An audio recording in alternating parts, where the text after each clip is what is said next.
is Amelía and Kerry. This is Satya, and you're listening to Love, Sex, and the Hidden Agenda. Our podcast was created with the sole intention to release toxic shame, illuminate our shadow nature, and expose the mysterious entities that feed off our most precious life force, our sexual energy. To learn more about our life-enhancing courses and transformational retreats, visit knowtheself.com. Let's dive in. So I'm really excited. Today we have some special guests with us. Two women I've heard a lot about, Kerry and Aldridge and Jennifer Lehr Pearce. They're sisters and owners of Sisters in Motion, the S Factor movement practice in San Francisco. They have a studio there. It's a feminine movement practice. It's a sensuous workout for the body and the soul, intelligently designed to open the female body into her full, free, erotic expression. And I've heard so much about S Factor. I watched the Netflix documentary that just came out. What's it called? Strip Down and Rise Up. Yep. And I was so moved by it. And I've been talking for years with Satya about S Factor and pole dance and watching her transformation through the practice and watching her really, step into her feminine, fierce self and kind of remove all these different obstacles in her way of her, landing in her feminine body. So I'm really excited to have you both with us because I'm sure many people here listening want to know how they can get more sensuality in their life, intimacy, more love for the self. So welcome. Thank you. Thank you so much for having us. Yeah, thank you. So I'm not exactly sure where I want to dive in with you because I feel like I have so many things to ask. But one thing that really stood out for me in hearing Satya's experience working with you all was the archetype work that you do and how she was like embodying these different female personas and like getting in touch with her, the seductress or the queen or these different faces of the feminine body. So I would love to hear how do you help women and what are you noticing in this practice? And if you want to, whatever you want to share around that. I think what you're referring to are the erotic creature icons. I imagine that that's probably what Satya had shared. I don't know if that's true or not, because I also know that archetypes are also like there's the young philosophy of different archetypes, and I know David Data and we'll talk about feminine archetypes, but in the philosophy of S Factor, in order to help eradicate shame around emotions or empower women to embrace their emotions, Sheila Kelly, who started this movement practice, came up with a philosophy of basically assigning an archetype or an icon to each of the 10 core body emotions. So they're core emotions, and there's a spectrum for each emotion. One of the things that we're doing as you become a more advanced practitioner is accessing deeper emotions in a healthy way and letting them be expressed in a healthy way, also while plugging them into an erotic charge. And so as Sheila has done this work for 20 something years, she realized that there were a lot of women who would have emotions that would, be exciting for their bodies to be expressing because they had been shut down. And when she would, comment on one of those emotions, for example, like sadness, like, oh, it's so beautiful. And people would be like, I'm not sad. And so really any emotions, it doesn't have to be just shadow emotions that people want to deflect. People also want to deflect off lighter emotions or thriving emotions as well. So she came up with the erotic creature icons that represent each of these 10 core emotions. 5 of them are light and 5 of them are shadow. And all of them are celebrated in class, and we make it hopefully fun and exciting and sexy to plug into these different emotions and how they can actually turn the body on in a much fuller expression. So that's the icons that I think that's probably what you were referring to, because we Yeah, so it's so interesting. Do you find that women come to you who've gone through, I don't know, some sort of trauma, or why do women decide to do this work? Like, what are you noticing in offering it, and why are you offering it? People come to us for different reasons. There's a huge spectrum. There's on one end, there's people who come because they're looking for a fun way to work out, something that's not going to the gym, and something that can get them in shape, but a little bit more fun and playful. And those people come, and usually something deeper unfolds for them. Like, they come with this kind of simple, like, I just want a fun, quick workout, like a different thing. And then something usually gets unearthed inside of them, and then they stay around because they're like, oh my gosh, I had no idea this was gonna bring up, some sort of something healing for me about maybe something that happened in my past, or just how I'm showing up in my relationships, or whatever. There's a lot of layers that can get revealed and unfold in the context of a class, and like how people express their what comes up just in the movement itself. And you can kind of see that it does get shown in the documentary, like what people start to move. I think one woman in the documentary said she danced her way through cancer. Like, it's a really healthy way to support people just going through life, like experiences of life. I had one student tell me, she's been a longtime student, and she was going through a divorce.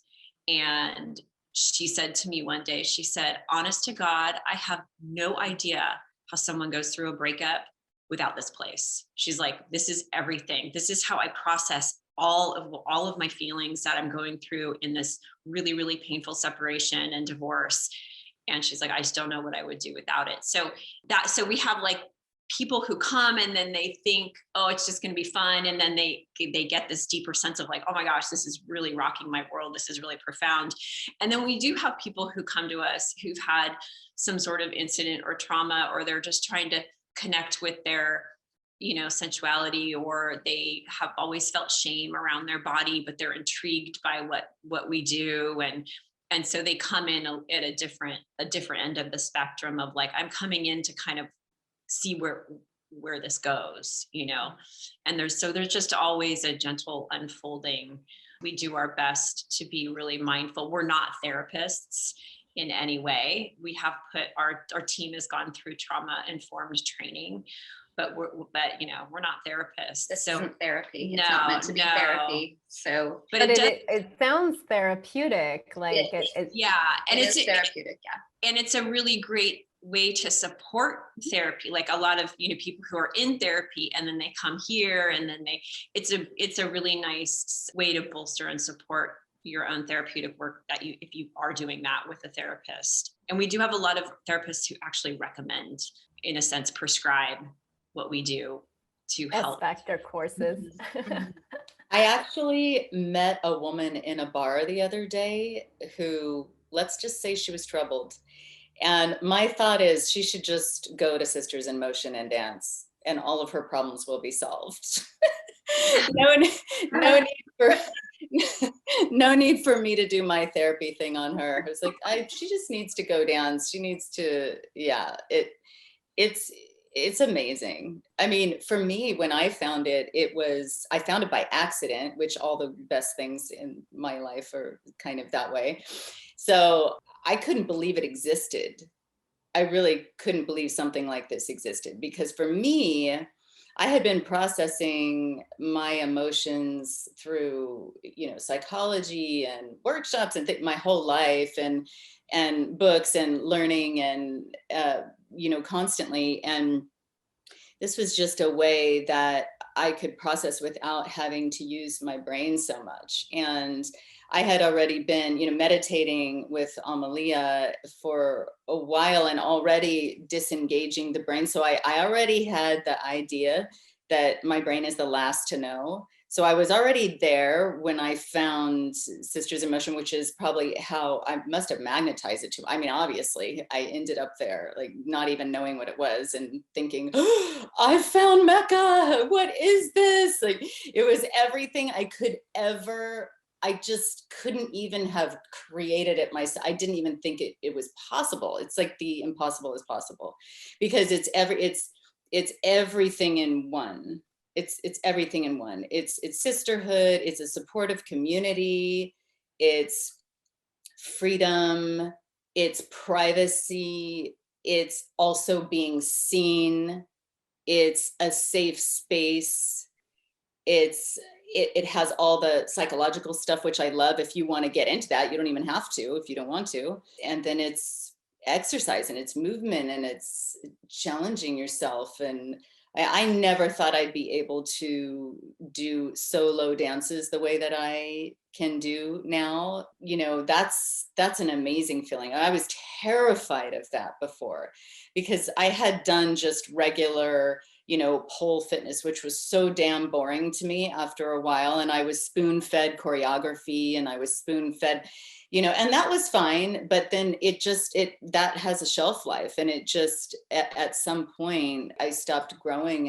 And in my dance, I was a sensual person. And so there was that, but it wasn't able to come out fully until I found Sisters in Motion. And now, yeah, it doesn't matter what a person is going through. It is a perfect way to come full circle, I've found. And it surprises me every time. It surprises me, and it never stops. I mean, the women who've been doing this for 8 years, whatever, you never stop learning. You never get bored. You think you might plateau for a second, and then you surprise yourself and something amazing happens, and it feels like a miracle. It feels like a miracle when in that moment, and to be witnessed by the other women who are in it with you, and to be cheered on and loved. And I can't even, there's no words. I hope I'm doing it a little bit of justice, but. Well, you sold it to me. I mean, okay, I'm going to be really honest, because I knew Satya did pole fitness. And when she told me that, I think she's the first person I've ever met who did it. And I was like, oh, so you're a stripper? Like, oh, and I just assumed that. I was like, oh, okay, so you have a pole in your house? Like, oh, you practice, oh, you were a stripper, or you are a stripper, or you do this for your husband at home. Like, I just couldn't get through my head that she was just doing this for like fitness. And I was so suspicious of it and sort of like, who does that? And all these judgments came up for me. And then of course, like, that was probably, I don't know, 10 years ago or something when I met her and found that out. And then she started working with you ladies, and she was having these super profound, like life transforming experiences. And she would come back and tell me about them. And I was like, okay, what is this? It's so mysterious. It's so magical. Clearly, I need to know more. And I had, just through hearing her experiences, I was kind of confronted by my own, judgments, obviously, but I always try and work on my judgments. But it was just sort of like, oh, okay. It was like cracking structures and belief sets, and then questioning myself and where I get stuck. And so through her process, just by osmosis, I've been having like a side process. And I've never still have, like, there's been a few times where I was in San Francisco with her and she's like, we're going to go to a class. And then, oh, you can't come. It's an advanced class. And I was like, can you teach it to me? Can you just like, let me in? And it was like this club, this secret club, like, show me a video. No, we can't show you videos. And this has been going on for years, literally. And only during COVID, when I was with her in her house and there was an online course, I got to participate. And of course it was without the pole. And in that process, yeah, it was a profound hour-long practice. Like I got to get in touch with the aspects of myself that I'm very scared to share it with women, let alone with men. And then I've always felt, okay, yeah, I'm in touch with my sensuality and my sexuality, but this is a whole other level. This is like, I'm realizing all the ways that I'm not. I'm realizing how much I've shut down and continually shut down these aspects of my sexuality, thinking, okay, that's maybe out of control, or we need to tame that.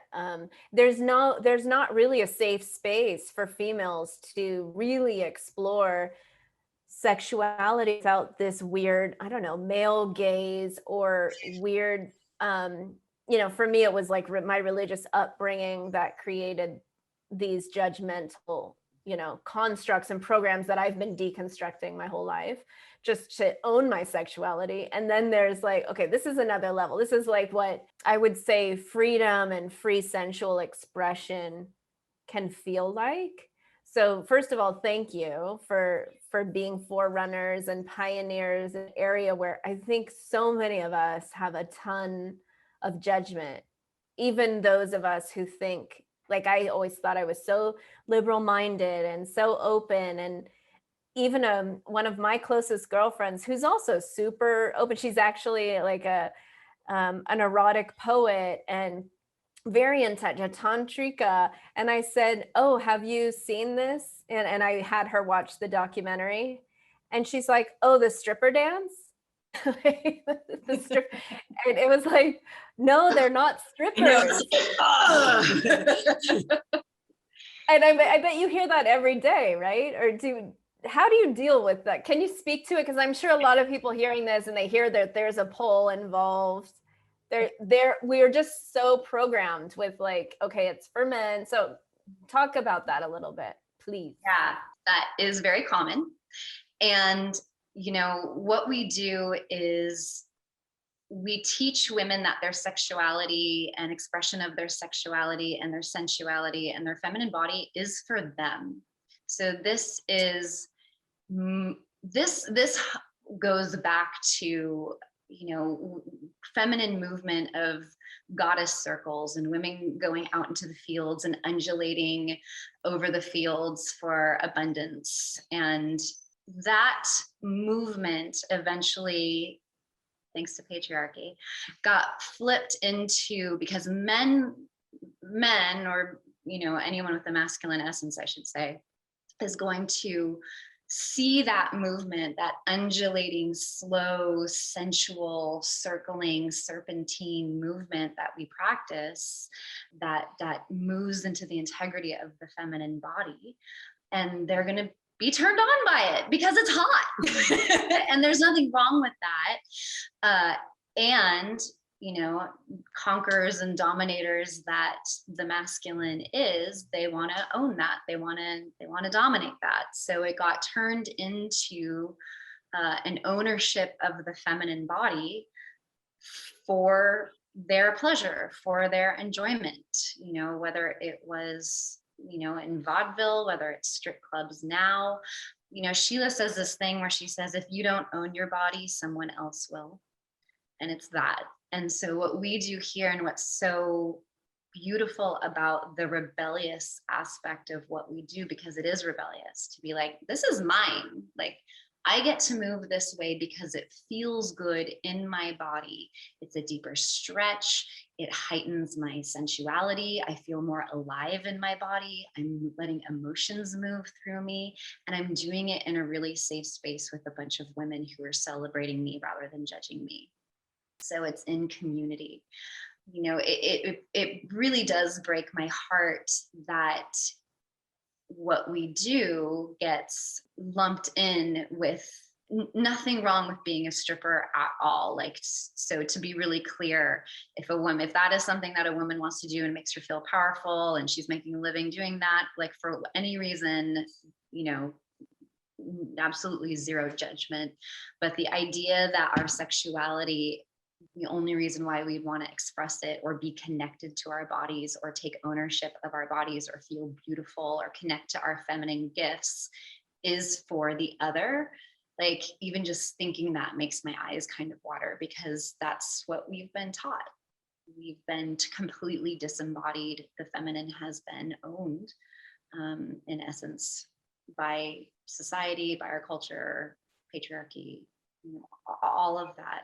And so really just what we do is we offer space for women to come back and reclaim all of that.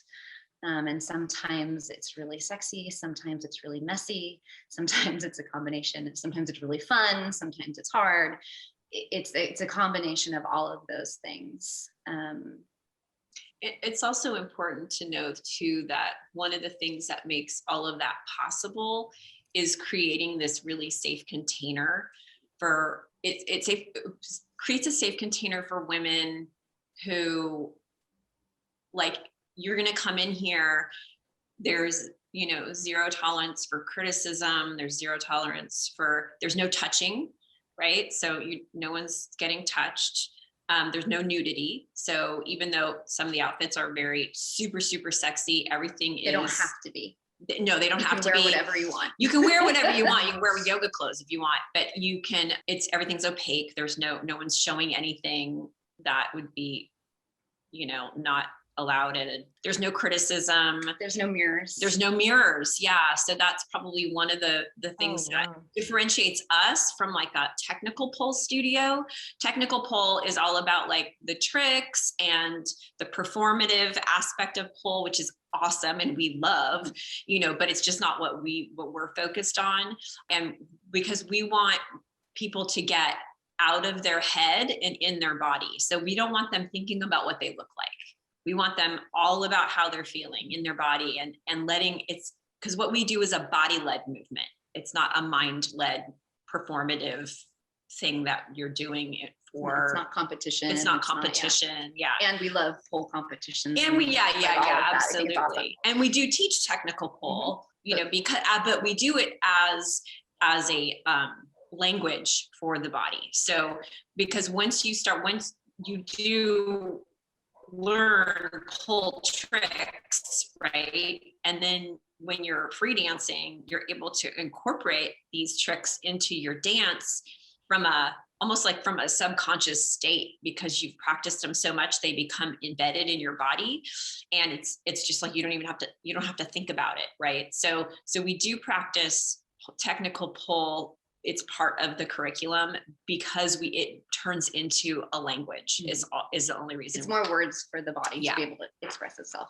And it's also a workout. It's super fun. You get to do things like, our ceilings are 16 feet high. So you get to, climb up and be up high. And personally, I have a fear of heights. So that is empowering just for the fact that I'm totally comfortable with that now. You get to feel like you're flying and flying tricks. It's super, super fun. It's totally liberating and it's rebellious. I love it. Yeah, I'm a dancer and I've never tried pole. I've done some aerial arts, but I've never tried pole. And I love sensual bachata. It's kind of like my thing. And it's helped me kind of find my sensuality. But I think it's really interesting that that the pole specifically is being used, because I think that's where it kind of triggers all these projections that we've put on other women.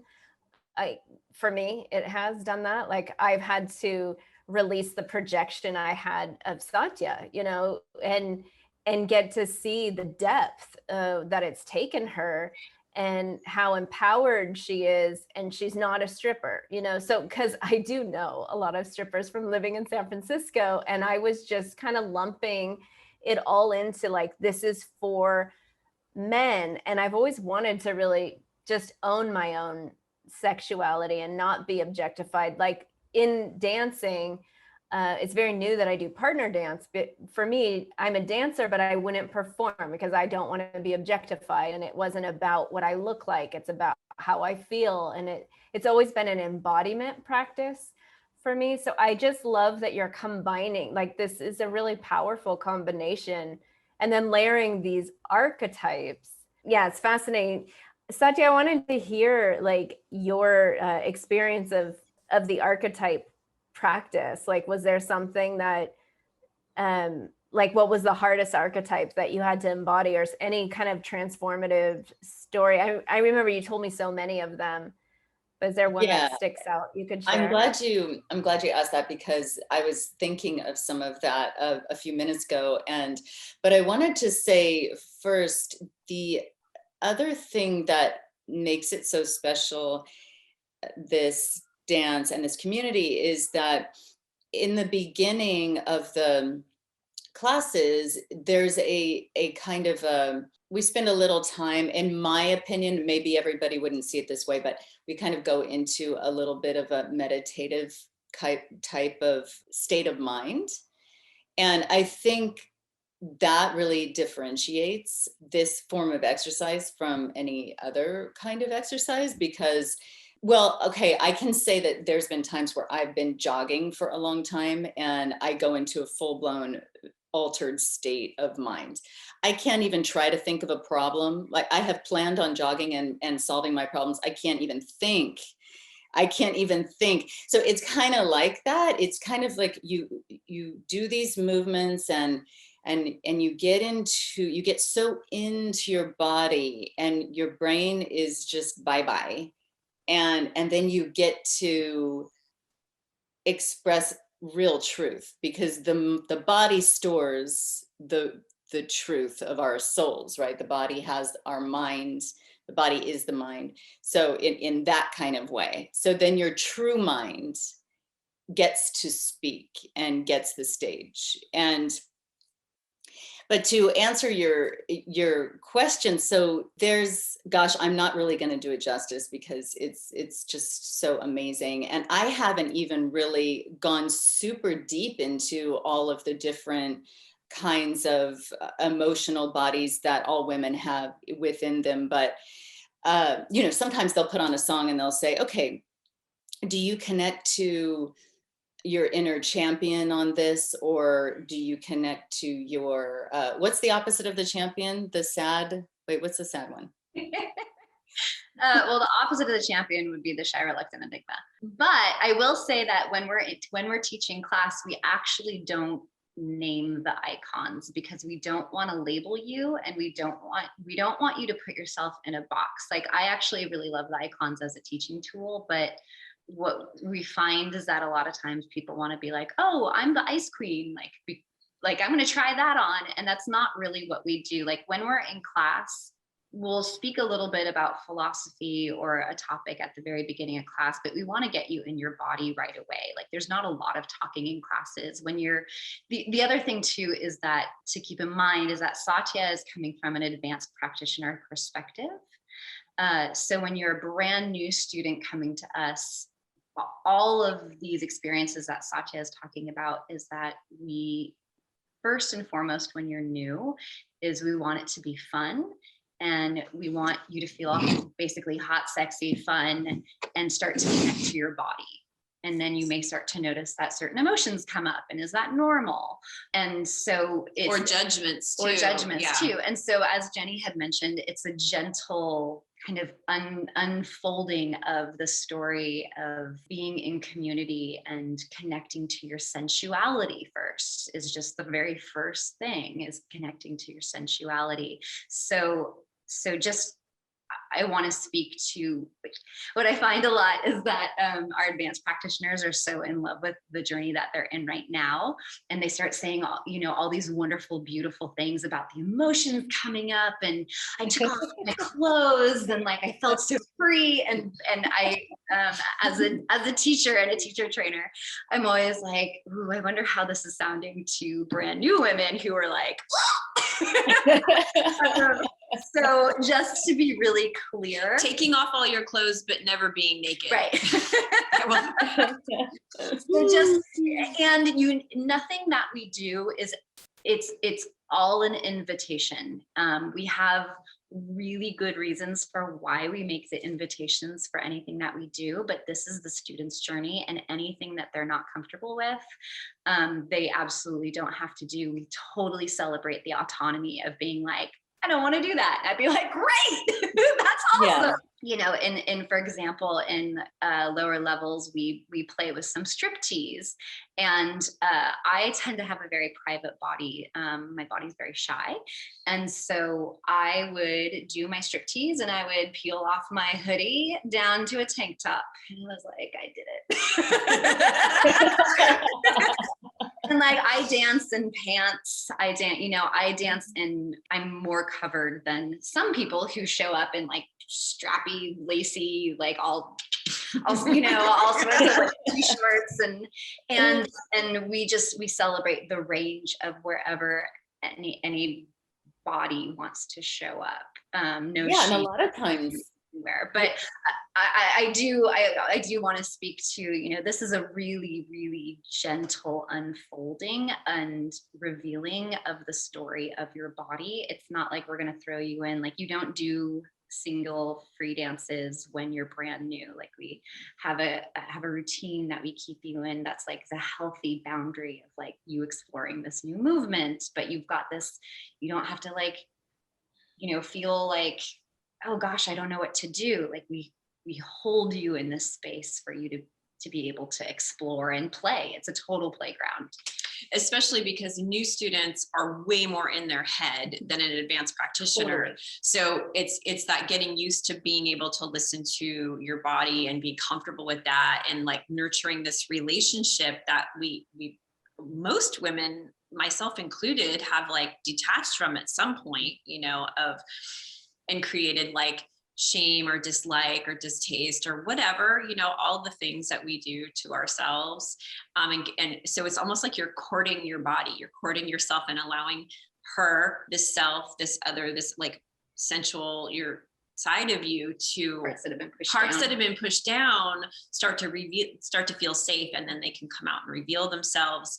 And so what's really fascinating in terms of like the icon work is that like we can see someone who comes in who's like a hedge fund manager, and she's, makes a ton of money, is on top of her game, is with, the masculine all through her workday. And then she comes in here and she is, soft or flirty or gentle. Like there's a balance usually to like the kind of like icon that you are in your real world, your everyday essence. And then when you come in, and you can let that guard down and you don't have to be that anymore. Sometimes it'll be like a polar opposite of who you are in your day-to-day life. So, and sometimes not, sometimes it's pretty consistent. I think I'm more consistent. Like I'm kind of the same out as I am in. Yeah. Yeah. So it's I don't think I would be. What fascinates me, as you're talking, I'm kind of watching my own constructs and asking myself like, where did this program come from, that this, going back to the whole pole and stripper thing. And I realized that for me, the reason it's been so hard to try it, and I really want to try it, I haven't quite yet gotten myself to a class in person yet, is because of my sexual trauma. And I feel that underneath it would be like, I'm condoning sex work, I'm condoning sex trafficking, because that's the past that I went through of like, people who've listened to this podcast for a while have heard a bit of my story. But it's like, I'm realizing, oh, that's what it is for me. It's like somehow I'm condoning this. And how, I don't know if you've ever dealt with that I'm sure you've had a lot of different people come through, but like I love that you're reclaiming it. Like, well, no, this is just a tool for us to like feel into our own sensuality. And it doesn't mean that we're condoning or propagating this thing. I don't know. That was just so random. For me, it's coming up really strongly for me. For me, it's definitely empowering, taking it all back and owning it, because it was ours to begin with. And it definitely, to me, feels very rebellious against all of that in a way. Not like against is the wrong word, but it definitely, when you're actually doing it, you feel, you feel it. And just for the record, things like poles and spiral movements and going around a pole. Those were all originally feminine goddess activities to do. There was the maypole that we went around. There was, and the female body naturally moves in a sort of spiral way, and so all of those kinds of things, they were all originally ours. It's interesting though, if you go through history, there's so many things like that you can find. I mean, I could go off even in religion. You know, the swastika was originally a sign of God and love, and it was a sacred symbol in Buddhism, and and all, you can find it on sacred and then it got turned into this horrible Nazi thing. So there's a lot of things like that, and we could go on, we could do a whole episode just on those things, right? But yeah, so, and thank you, Kerry and Jenny for saying, for speaking to what you just did, because it's so true. And the only reason why I'm where I'm at now is because it was such a safe, beginning, and you just really go at your own pace. And it's not like a beginner gets put in with advanced people, and there's just zero expectations, and really everyone completely accepts whoever at whatever stage they are, and it's just, and that's the only way that it works. But then on my level, yeah, there's some trippy things, and I even notice things that Kerry Ann and Jenny are like, really, that's happening? Like, I don't even notice that. But that's because I'm an advanced energy practitioner, so I'm seeing things that for me for other people would be really woo-woo in there. I mean, I've seen there's times like demons flying out of the pole. No, God, no. No, but even something in I know. We did a thorough blessing of the studio and the space before we moved in, it gets cleared energetically kind of on a regular basis. Yeah. So hopefully I love the containership you spoke to, and how you have this zero tolerance policy and all of. I think that's what really makes this a safe space and a place for healing and a place for self-discovery. Like, without that containership and that clarity of what's safe for everybody and letting people go at their own pace, like that to me is like, oh my God, okay, I can do this. It's not so scary. And that I don't have to just show up in my short shorts and, pasties on my nipples and fly around. And what you were saying, Satya, about the origin of the pole, like I was about to ask that, like, where did this come from? Because in my lifetime, I've only seen it in this one way. And so it's so nice to just saying the maypole was like, oh, okay. It just snapped back to me to some ancient knowing, like, right. Like, this was something that was beautiful and fun, enlivening.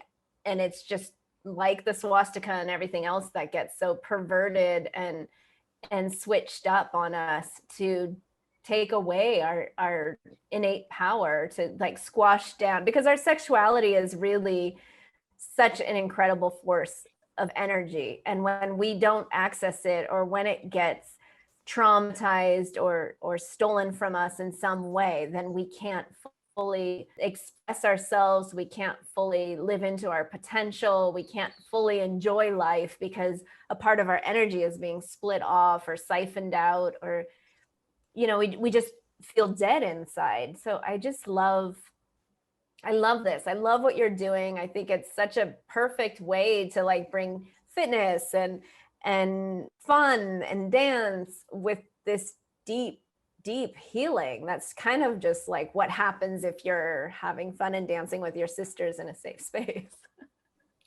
With this kid.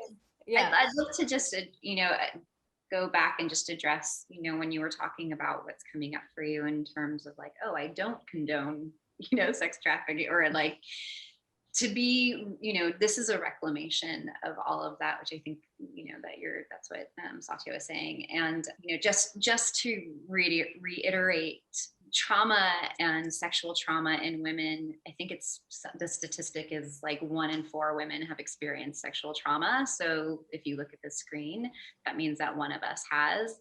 I've actually, depending on where you're reading it, there's a potential that 2 in 4 have, or 3 in 4. just to be really, really clear, if for anybody who has deep trauma, whether it's sexual or any other trauma, that they should be working with a therapist, mental health care provider, a somatic therapist first.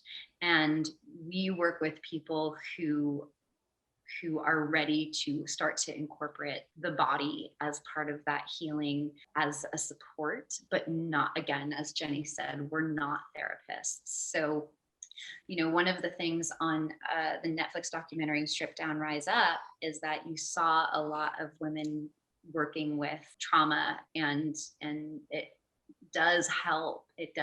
What we do does help, but I can't stress enough the importance of going to if you do have deep trauma, going to a mental health care provider first. Thank you for saying that. I know that we're kind of at time. If we could real quick, I would love, Jen, if you could share a little bit about how you found this work and what happened to you. I think you had like a near-death experience or something like that. Could you speak? Well, yeah. So I was doing it before. I found this work because of my sister.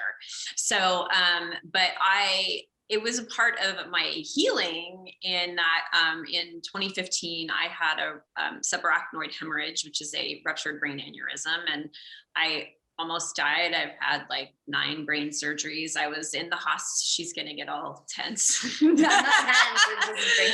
brings up a lot. It was a very, very scary and intense period of time. Oh, my life to the amazing surgeons at UCSF, and the care that I got there was profound. And I was lucky. I made a full recovery, and coming back into the studio, I had all kinds of, I had therapy, and I had psychological therapy, I had occupational therapy. I had 5 therapists that would come to my house just to make sure, that was part of my healing and my just making sure all systems were firing. I remember my first visit back with my neurologist, and I said, one of the first questions I asked was, can I go upside down? And he was like, I don't know, can you? Is it okay for me to go upside down? I want to go back in the studio and dance, and I do pole, and I want to flip upside down. And he was like, yeah, if you actually can do that, you can go for it. And it was a really part of I danced it out. It was it helped me integrate the experience, right? There's a brilliant book that's kind of one of the Bibles on trauma, which is called The Body Keeps the Score. And your body remembers everything. Even though I was so out of it and unconscious in the hospital for a month and surgery after surgery after surgery, my physical body remembers the trauma of that, right? And so there was a long time, a slow process of me kind of integrating back into my body through the movement. I think I danced to that song. What was Fight song? The fight song, the Rachel Platten fight song. I still can't hear it, and they get yeah. And it was my anthem, right?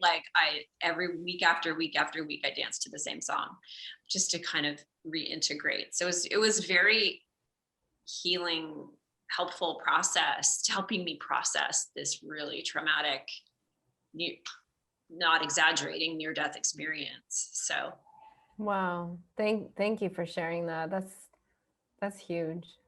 Yeah. So I feel powerful. Crying. I feel like crying too. I'm sitting here tearing up. Interestingly enough too, dance is one of the top 3 or 5 things for brain health.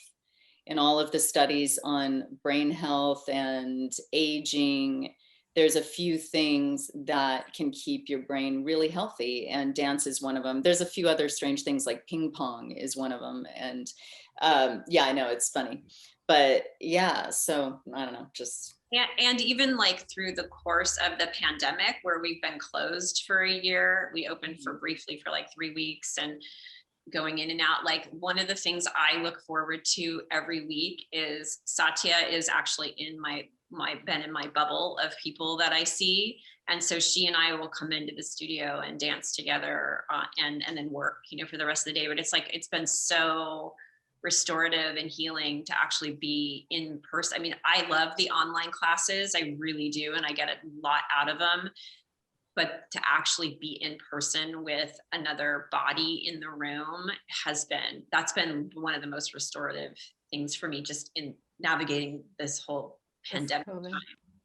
Yeah, for me, I really need to, if I do it on my own, I don't feel enough, I don't know, pressure or being put on the spot. I almost need to be witnessed, and as you know, Amelia, in any kind of work, any kind of healing, being witnessed is a vital piece of that. I know that a lot of women who have been taking our virtual classes since this physical studio has been closed have said this has been my saving grace, because I think, and I hope that you would agree, Satya and Jen, that we do a really good job of creating a space virtually of connection and being able to witness, even just being, dancing online and that sort of thing. But I know a lot of women who have said this has saved me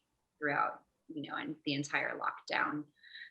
It's, like I teach Mondays at 6 is my Monday night class. It's like this space is everything. There's a real strong focus on community. And so when people come we use Zoom as the tool for teaching online, and people come in, every single person gets addressed. Everyone does a little like check-in, like a check-in, like we're not sitting there talking about everything, but it's like offering up a question is, how is everyone feeling? How is the news about, whatever's going on in your week? And then people can type in the chat, just like what's coming up for them. And especially what's your body feeling? We try to keep it body oriented yes. too. So because we want it, when people come to class, we don't want them to start stirring in the story that's already in here. They've probably been doing that all day, myself included. So what we want to do is to drop down and, it'll just be like, what does your body need tonight? And as a teacher, it lets me know how I can serve. So if I had was maybe loosely planning to have a really kick-ass class of doing lots of abs or something, and everyone's like, I just want to roll around on the floor, then I know that in order to best serve them will be to incorporate more of a restorative movement practice than something a little bit more hardcore, as an example. Yeah, I mean, and sometimes even in class, if you feel like wearing a blanket or just cuddling with a blanket or pillows, a lot of time, and then there's soft chairs sometimes. I mean, really, you get to just be wherever you're at inside yourself and get your needs met in that moment, whatever you're feeling. Lots of opportunity to add in sensual experiences like fuzzy blankets and, things on your body that feel good and that sort of thing. So making the space, lighting candles, making the space as sensual and as sacred as you desire. I like it because it brings it home, because I know, I no longer live in San Francisco. And so I couldn't visit your actual studio. So now that you're online, and all of those who are listening to this podcast can join you, right? They can join you online, and you have courses every month that take you through the archetypes. Can you tell us just briefly about that? Yeah, absolutely. So we have a couple of options. We have virtual memberships where you can take our beginner classes. We actually don't do any icon work in lower levels, just FYI, because we're getting the movement in your body and getting you connected to your body. So we're not going to talk about that. Okay, sorry, start again. So if you're a beginner, what do you do? There's a strong focus on slowing down, getting connected to your body, getting the movement into your body, connecting to your body in a new way that maybe you haven't ever done before. And then as you become a more advanced practitioner, there becomes more of an emphasis on connecting to emotions, which is where the icons come in. So it's a slow, it really is just a slow journey. We're not going to ask you to go into, some deep emotions and on the first day, and they might come up. And that's if someone just comes in and starts taking classes.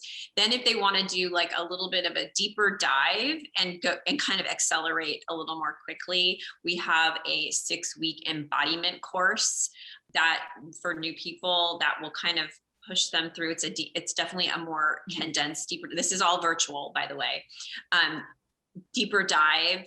And then after that, there's a 6-week course on free dance and embodied free dance. And we actually do talk about the icons. And that's, yes. So after about 6 weeks, then you could go into this other course and do an even deeper dive. And then the icons will start to come up.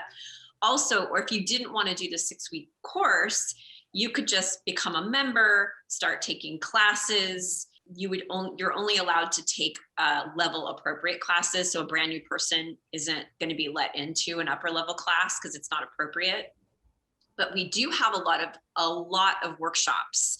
So we offer, and there's a variety of things. We don't just do S Factor. Like I teach a TRE, trauma release exercise workshop.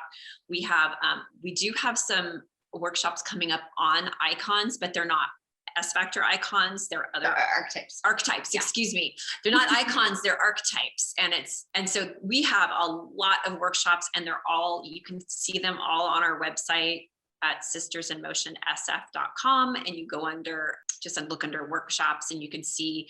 And sometimes we do deep dives into specific icons. Like we did a Ice Queen workshop recently that was awesome, and those are in there as well. And someone who's brand new, if they were really intrigued by the icon work, they could definitely sign up for a workshop and really get in there and see like what's going on with us, whatever workshop we're running at the time. The very best way if someone wants to try us out, the very best way to do that would be to go to the website that Jenny mentioned, sistersinmotionsf.com.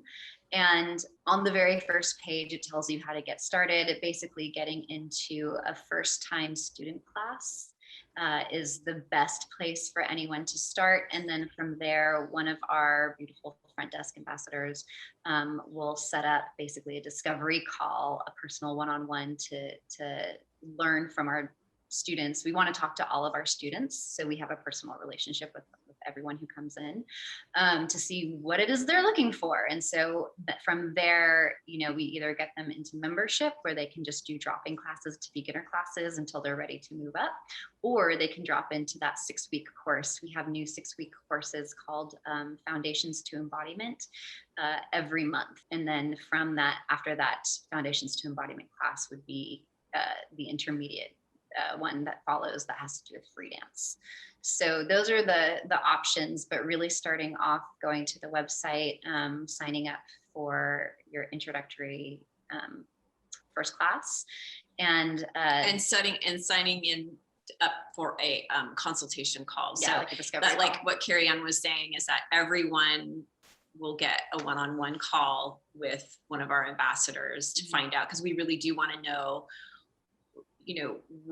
how we can serve you, where you're at, what are your needs, like what are your expectations, like so that we can guide you in the most effective way. We do this. Just to be clear, you don't need to have a pole in your house to do the courses, right? Nope. Awesome. No, you just need a space that's about as big as a yoga mat. I was going to say, even in the studio, a lot of people just never even use the pole if they don't want to. It can be a big part of it, or it can never be a part of it. We're here to be of service to women and how to best serve their bodies. Yeah. You know what? I do kind of want to share this one experience just from an advanced. So there was an example where, so one woman, she was going through something intense, and when she danced, her dance was just full surrender, and you could see she was going through something, and she was just in the I'm surrendering to this mode. And then kind of the opposite feeling of that is when after you go through that feeling, the body naturally moves into, or the natural healing mechanism kicks in for human beings. This is how we work, how our brains work. And then we go into more of a triumphant type of of feeling, right? I mean, we've all experienced those ebbs and flows in our life. So it was interesting because after her dance, she was fully in that. And then my dance came up and I ended up, I don't even know where it came from, except I know where it came from. It came from me being present with her and being fully just a witness to her. And then my body naturally wanted to dance out the next piece for her.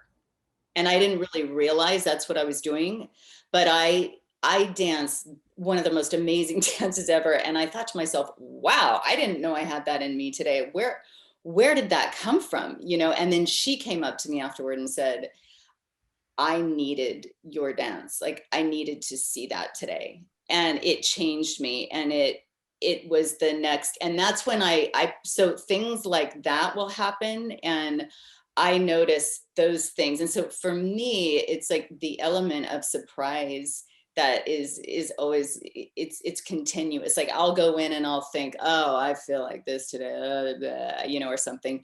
And then something completely opposite comes out, or a song comes on and I'm thinking, my thinking brain says, oh, no, this song isn't okay for me. No. And then my body is suddenly like loving it and moving in ways. And I'm thinking, okay, my body really likes that. You know, what is that? And so it's true.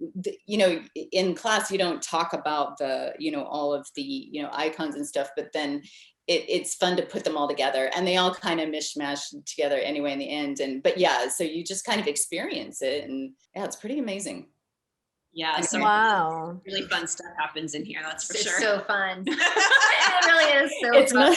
It's mostly just fun. I mean, the Netflix show, I was triggered by that. I was upset for like 3 days for some reason, just because I was just holding all this energy of all those women in it. But for me, class is mostly just fun and I need it. And it's a release and I don't know what it does, but it's like a reset and it's just the reset button and the health button, you know, for even if it's just once a week that I go, like, yeah, so it's amazing. The Strip Down Rise Up was really, really powerful in a lot of ways. And it also, it needed, one of our students was like, we need like a part 2, part 3, part 4, because it doesn't show the breadth of those journeys. It just shows this kind of one piece of a deep dive, you know, working with women who are working with trauma and powerfully too.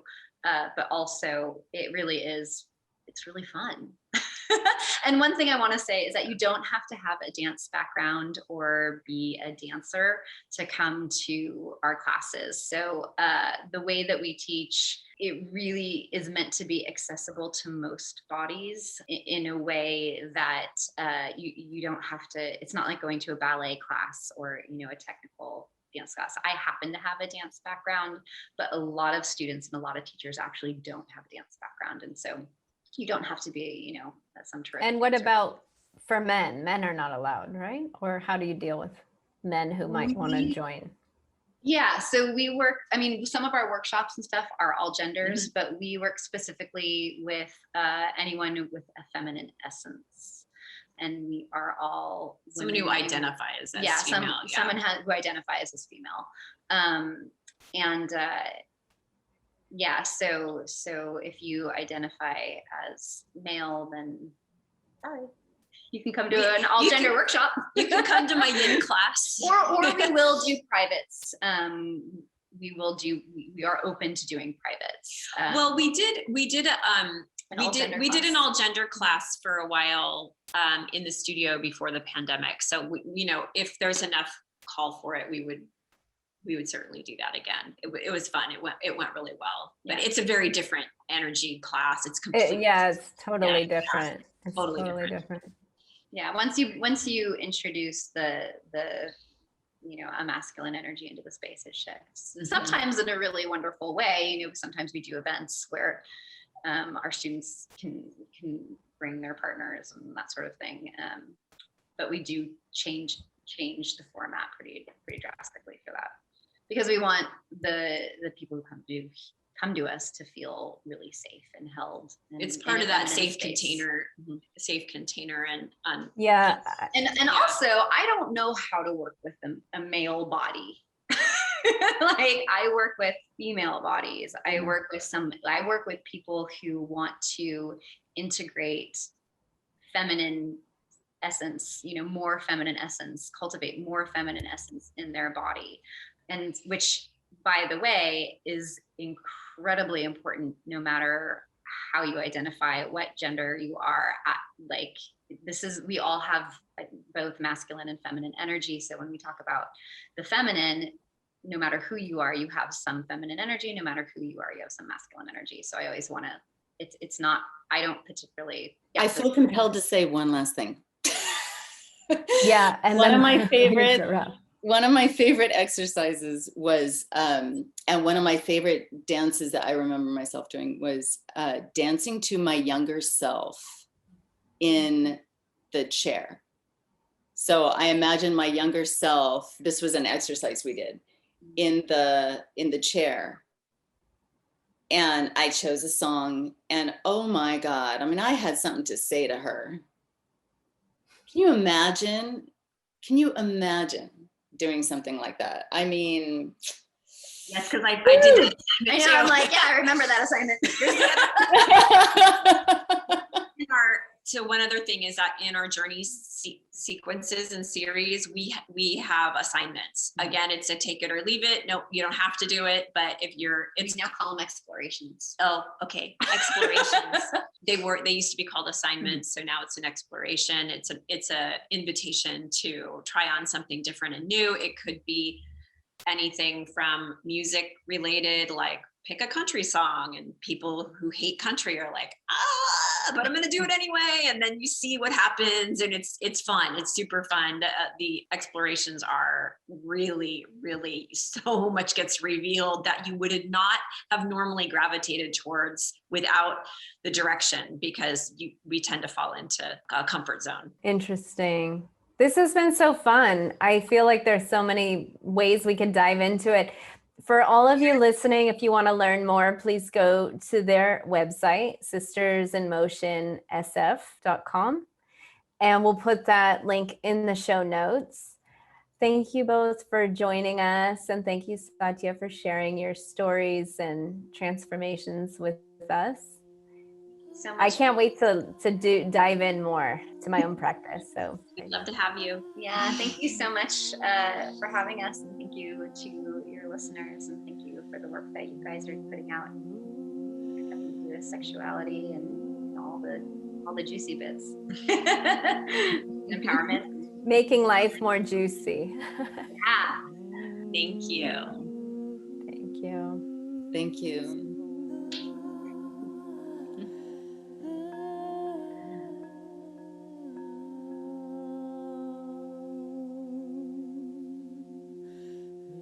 To learn more about our life-enhancing courses and transformational retreats, visit knowtheself.com.